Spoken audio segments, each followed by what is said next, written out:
नमस्कार। आज हम बात करेंगे जो वसई में अपराध हुए हैं। एक लड़की को, एक बच्ची को बीच सड़क पे मार दिया गया और ऐसी अपराध की सीमा बढ़ती जा रही है। उस विषय में हम बात करेंगे लाला साहब लोमटे लोक विकास प्रतिष्ठान के महाराष्ट्र अध्यक्ष कैलाश भाऊ जाधव जी से। सर, पहले तो आपके चैनल को नमस्कार। और काफ़ी दुर्दैवी घटना जो घटी है हमारे वलईपाड़ा में, तालुका वसई, जिला पालघर, ऐसी घटना घटनी नहीं चाहिए। पहली बात तो जो लड़की रास्ते पे चल रही थी, सुबह 8:30 के आसपास का कुछ टाइमिंग है ये, वो टाइम पे वहाँ भर भर के गर्दी रहती है पब्लिकों की। क्या हमारी जनता के पास उतना टाइम नहीं है? एक लड़का उनके पीछे से आ रहा है या सामने से आ रहा है, वो लड़की को पहला पाना मारता है, वो लड़की पीछे मुड़ के जैसे वो गिर जाती है, तो दूसरा पाना मारने तक का पब्लिक क्या वीडियो बनाने में व्यस्त थी या इंस्टाग्राम या ट्विटर पे डालने के लिए व्यस्त थी क्या? उसमें एक आम आदमी आके बचाने की कोशिश करता है, वो भी पीछे हट जाता है। तो क्या हमारी जनता के पास इतना भी टाइम नहीं है? कोई मरता है तो मरने दो, हमको क्या करना है? अगर वो जगह पे उनकी कोई माँ बेटी होती या उनका कोई भाई होता तो क्या करते हो? ऐसे ही छोड़ देते थे? ये भी किसी की बेटी थी, आरती यादव जिसका नाम था। क्या क्या गलती थी उसकी? क्या गुनाह था? इतने जनताओं के सामने उसको मार दिया गया। शर्म आती है मुझे कि ऐसे वसई तालुका के अंदर ये सब घटना घट रही है। क्या आप महाराष्ट्र को मणिपुर बनाना चाहते हो क्या? आप महाराष्ट्र को मणिपुर बनाना चाहते हो? ये उद्देश्य है। हमारी महाराष्ट्र की तो पब्लिक ऐसी है ही नहीं।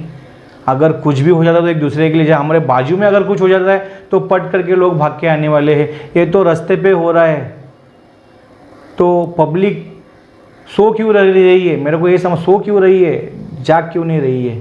क्यों हम सिर्फ तमाशा देखने के लिए ही है कि मैं वीडियो बनाऊंगा तो मुझे फॉलोअर मिलोगे, कि मैं वीडियो बनाऊंगी तो मुझे फॉलोअर मिलेंगे, या मैं ये सब करूँ? गलत है साहब। और रही बात हमारी प्रशासन की, हमारी प्रशासन काफ़ी मजबूत है, लेकिन ये घटना अचानक घट गई तो उनको भी हम दोष नहीं दे सकते हैं। हमें दोष हमारी जनता को दे सकते हैं।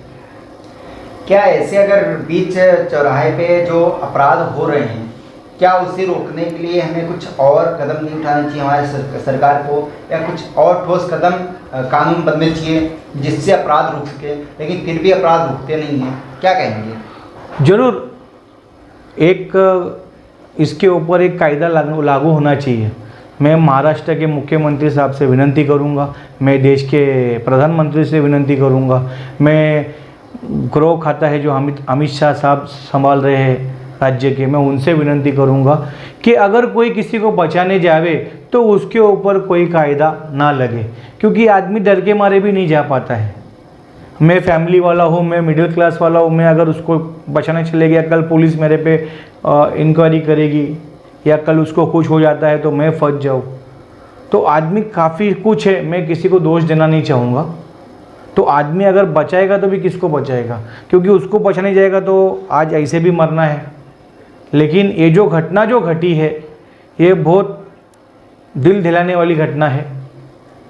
वो राक्षस, मतलब एक हिसाब से वो राक्षस ही पकड़ो, जो हिसाब से वो मारते गया।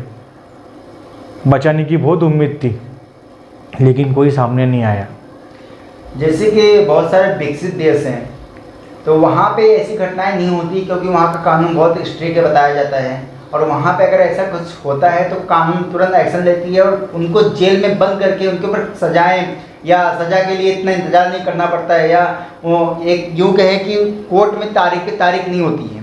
तो क्या इसके साथ ऐसे ही होगा कि कोर्ट में तारीख चलेगी और फिर बाद में ये खुशी से जेल में जिएगा, खाएगा, या इनके ऊपर तुरंत एक्शन लेना चाहिए सरकार को? नहीं, एक्चुअली सरकार के पास तो पूरे पुरावे हैं अभी।